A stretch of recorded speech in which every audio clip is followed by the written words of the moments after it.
Eu tenho o que a Bíblia diz que eu tenho. Eu posso o que a Bíblia diz que eu posso. Pai, eu vou receber a sua palavra. Porque uma só palavra vinda do Senhor pode mudar a minha vida.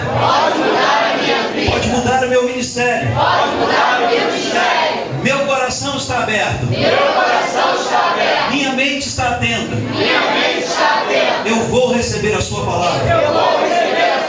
Nada vai me distrair.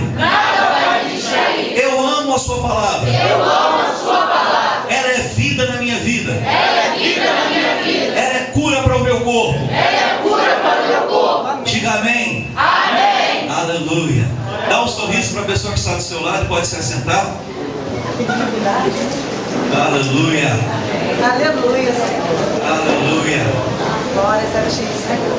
Glória a Deus. Eu quero fazer uma pequena oração. Eu queria que você fechasse os seus olhos. Pai, eu te dou graças, louvo o teu nome, porque o Senhor é um Deus bom, porque o Senhor tem nos trazido a esse lugar, essa noite, apesar de todas as dificuldades e de tudo que se armou para que não chegássemos aqui, nós estamos aqui. Aleluia. Graças ao Senhor. Graças a Deus. Eu te dou graças, Pai, porque o Senhor é um Deus que sempre confirma a palavra pregada e ensinada com sinais que se seguem. Aleluia. Por isso queremos começar este momento, este período de ministração, te dando graças por cada milagre, por cada cura, Aleluia. por cada manifestação do seu Espírito, Aleluia. pelos milagres que já começaram a acontecer. Aleluia. Nós te agradecemos em nome de Jesus. Amém. Amém. Antes de qualquer coisa, eu quero dizer para vocês que mais importante que o mensageiro é a mensagem. Amém? A mensagem é muito mais importante que o mensageiro. Então não fique muito preso naquilo, no Márcio, naquilo que eu vou falar, na maneira que eu falo, no meu jeito. Essas coisas não são importantes. O importante é o Espírito da palavra. Amém? Amém. A gente precisa desejar a palavra. Deixa eu começar contando uma história para vocês que o Espírito estava me lembrando ali na hora da adoração. Há algum tempo atrás, eu conheço a história de uma pessoa que com 15 anos de idade começou a usar drogas e até os 20 anos essa pessoa esteve envolvida com drogas. Quando fez 18 para 19 anos, foi para o militarismo, mas continuava usando drogas, continuava muito envolvido com drogas. Depois de um tempo no militarismo, essa pessoa, por causa das drogas, foi presa e ficou 10 dias presa. Nesse período, por não usar drogas, era dependente químico, teve algumas crises de abstinência, não tinha Jesus, mas logo assim que foi preso, o pai dessa pessoa deu uma Bíblia para ele. E ele sempre tentava ler essa Bíblia, começava do livro de Gênesis e nunca conseguia terminar o primeiro capítulo do livro de Gênesis, porque ele não tinha um Espírito Santo habitando nele. Era muito difícil, ele achava chato, ele achava cansativo, ele não conseguia entender e ele não passava do primeiro capítulo do livro de Gênesis. Nesses 10 dias em que ele esteve preso, um jovem tocado pelo Espírito Santo resolveu, sem conhecer esse rapaz que estava preso, testemunhar de Jesus para ele. E todos os dias, durante esses 10 dias, no final do expediente, ele era militar, estava preso na aeronáutica, todos os dias aquele jovem ia lá e testemunhava de Jesus para ele. Contava do amor de Deus e demonstrava com a sua própria vida o quanto ele amava ao Senhor e demonstrava que ele era uma pessoa feliz. Aquele jovem que estava preso, ele achava que não havia felicidade sem drogas. E ele começou a ver na vida daquele outro jovem que ele poderia ser feliz sem drogas. E ele resolveu receber a Jesus. E foi algo impressionante, algo tremendo. Aquele jovem que estava preso, envolvido com drogas, ele era envolvido com o espiritismo, toda a família dele era envolvida com o espiritismo.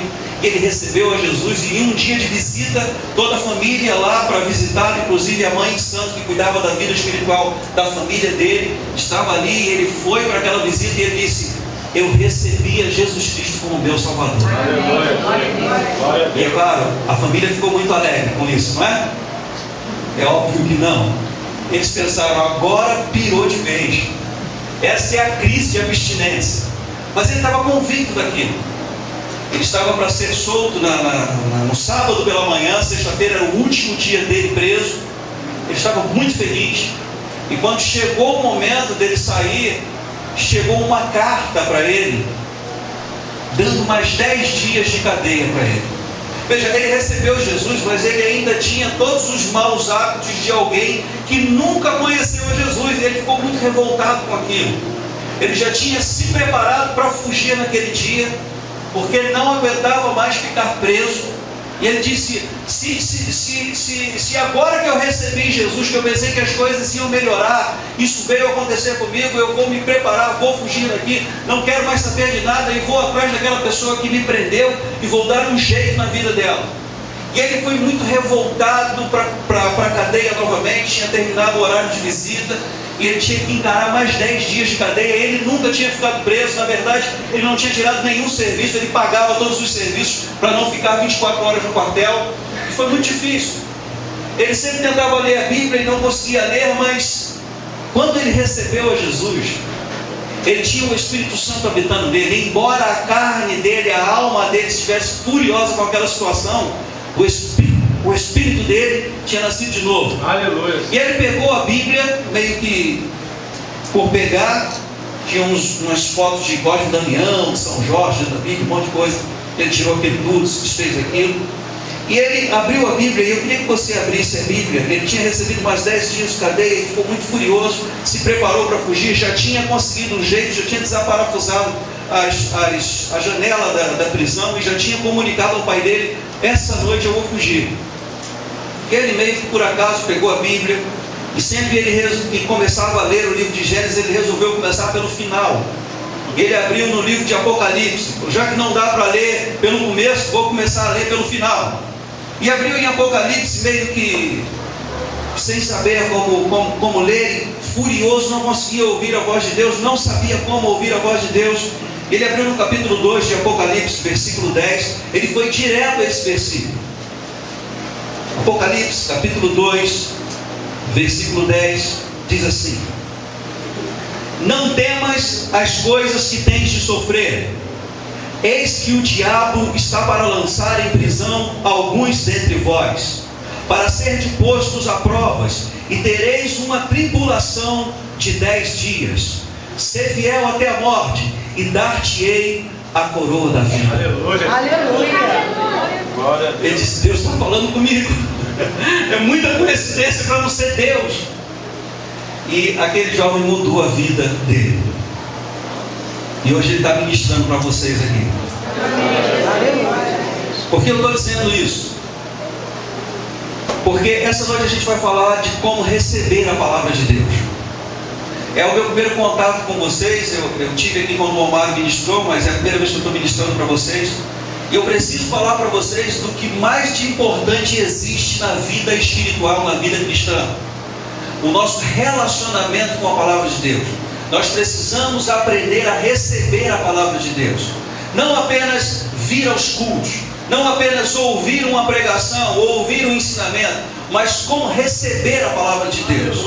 Amém? Amém. Então abra sua Bíblia, por favor, em Atos dos Apóstolos, capítulo 17. Essa é uma passagem que Deus tem me falado já há algum tempo, tem ministrado ao meu coração. Alguns dos irmãos que têm caminhado comigo já ouviram algumas vezes. Aqueles que têm me acompanhado a pregar fora já ouviram eu falar sobre isso também algumas vezes. E é isso que está forte no meu coração. Atos dos Apóstolos, capítulo 17, um versículo bem conhecido, versículo 10. Diz assim: logo durante a noite, os irmãos enviaram Paulo e Silas para Bereia. Ali chegados, dirigiram-se à sinagoga dos judeus. Ora, estes de Bereia eram mais nobres, diga mais nobres. Mais nobres. Estes de Bereia eram mais nobres que os de Tessalônica, Então olhe um pouquinho para cá, deixe sua Bíblia marcada aí em Atos capítulo 17. A Bíblia diz que os crentes de Bereia eram mais nobres que os crentes de Tessalônica. A Bíblia não diz que os crentes de Tessalônica não eram nobres, mas que os crentes de Bereia eram mais nobres que os crentes de Tessalônica. Mas os crentes de Tessalônica eram nobres, amém? Amém. E a gente começou, dirigido pelo Espírito, a procurar entender qual é essa nobreza. Porque quando a gente é elogiado por alguém que conhece a gente, por alguém que gosta da gente, isso é uma coisa. Mas quando toda uma igreja de uma cidade é elogiada pelo próprio Espírito Santo, elogiada por Deus, a gente precisa procurar quais são essas qualidades que vão levar Deus a nos elogiar. Porque uma coisa é louvar a Deus, outra coisa é ser louvado por Deus. E foi o Espírito Santo quem inspirou Lucas a escrever esse livro de Atos dos Apóstolos. Na verdade, nós precisamos considerar qual o motivo dessa nobreza, porque dentro de um contexto, que é o contexto da igreja cristã, onde Deus não tem filhos prediletos. Amém. Deus não tem filhos mais importantes do que outros, filhos especiais e outros não. Todos somos iguais. Amém.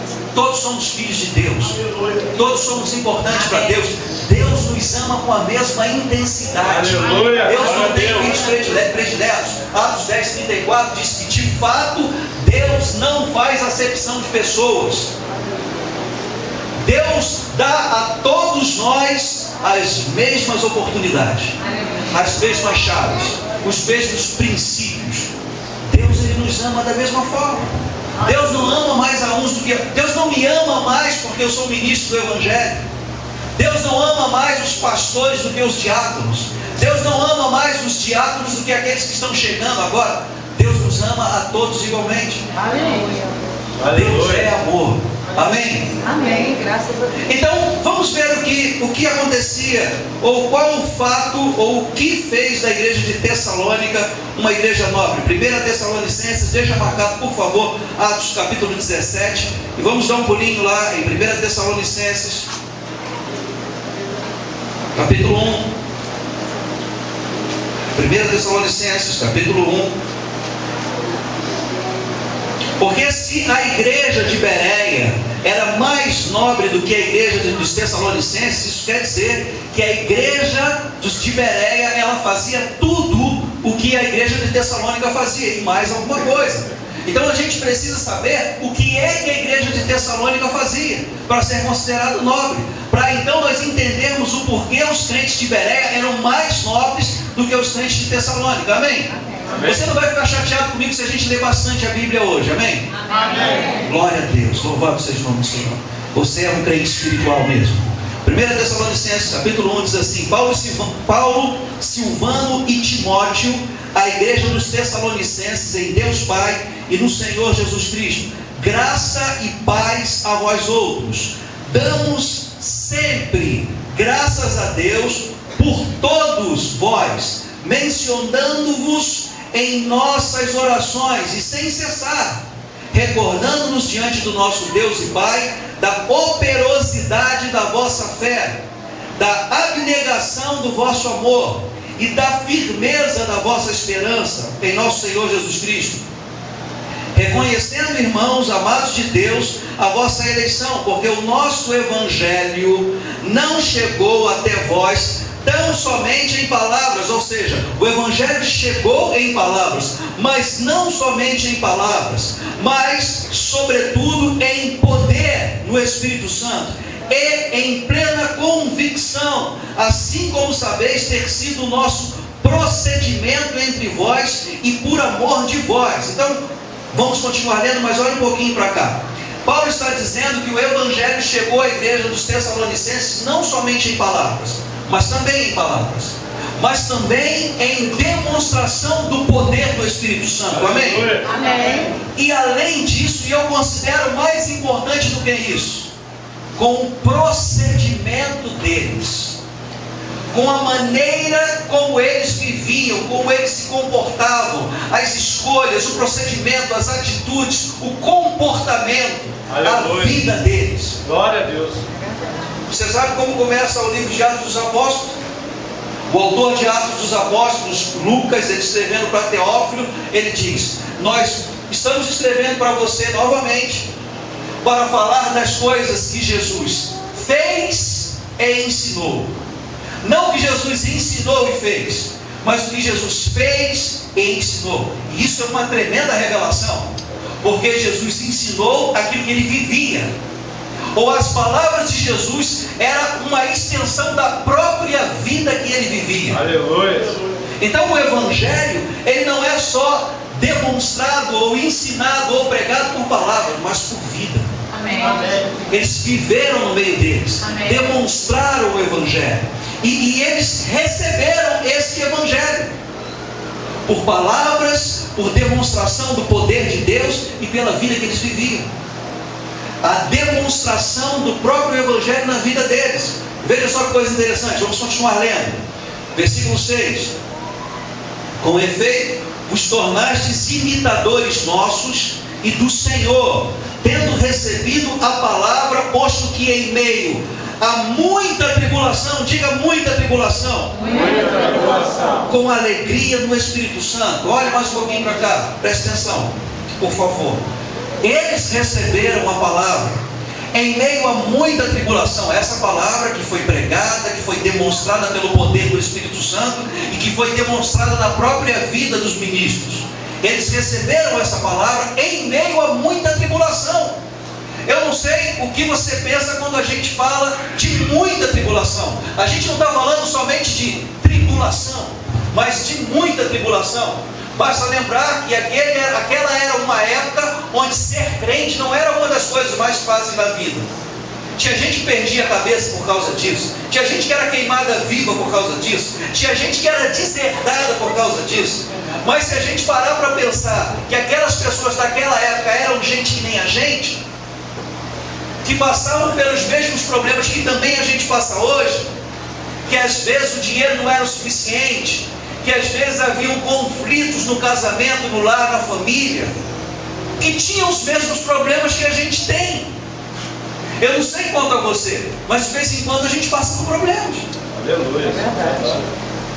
Acontece com a gente. Se você é normal, é gente que nem eu, é filho de Deus, filha de Deus que nem eu, você também deve, em algum momento da sua vida, passar por um problema. Veja, eu não estou falando de viver no problema, eu estou falando de passar por problemas. Aleluia. Aquele momento, quando eles tiveram o primeiro contato com a palavra, quando eles receberam a palavra, eles estavam passando por muita tribulação. Mas a Bíblia diz que apesar da muita tribulação, eles recebiam a palavra com alegria no Espírito. Aleluia. Com gozo no Espírito. Amém. Aleluia. Agora deixa eu te falar o que é alegria. Alegria não é a mesma coisa que felicidade. A felicidade depende das circunstâncias. Às vezes a gente está feliz, e a Bíblia diz que se a gente estiver feliz, nós devemos cantar louvores. Amém. Mas existem momentos em que a gente se entristece, e a Bíblia diz que se a gente está triste, a gente deve orar. Mas a alegria é fruto do Espírito. Aleluia. A alegria não sai daqui quando as coisas não estão indo bem. A alegria permanece no nosso espírito, porque a alegria é o resultado do Espírito Santo habitando no nosso espírito. Aleluia. Glória a É Deus. o fruto do Espírito. A alegria é uma manifestação do amor de Deus que já foi derramado no nosso coração, segundo Romanos 5,5. O amor de Deus já foi derramado no nosso coração pelo Espírito Santo. A alegria é fruto do Espírito. Isso quer dizer que ainda que a gente esteja passando por muita tribulação, a gente pode ativar essa alegria que permanece dentro de nós. Glória a Deus.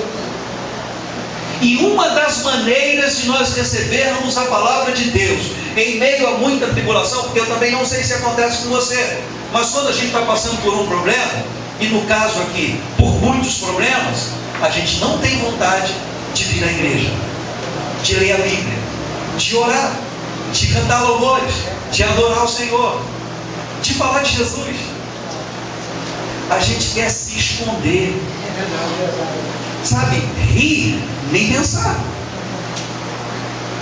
Mas essa alegria, que é fruto do Espírito, como tudo no reino de Deus, é ativada pela fé. Aleluia. Eu não preciso que as circunstâncias mudem para eu estar alegre, porque a alegria é fruto do Espírito, não é fruto da minha conta bancária, não é fruto do meu contra-cheque, não é fruto da minha esposa estar me tratando bem, não é fruto dos meus filhos fazerem tudo o que eu quero, é fruto do Espírito. Aleluia.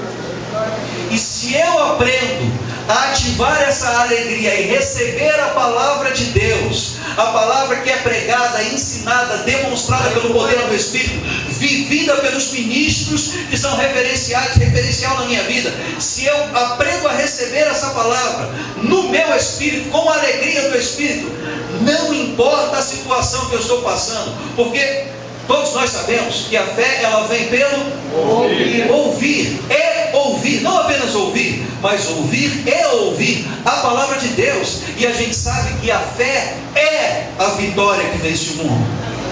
Se eu quero ter vitória, eu preciso viver uma vida de fé, porque a gente sabe que sem fé é impossível agradar a Deus.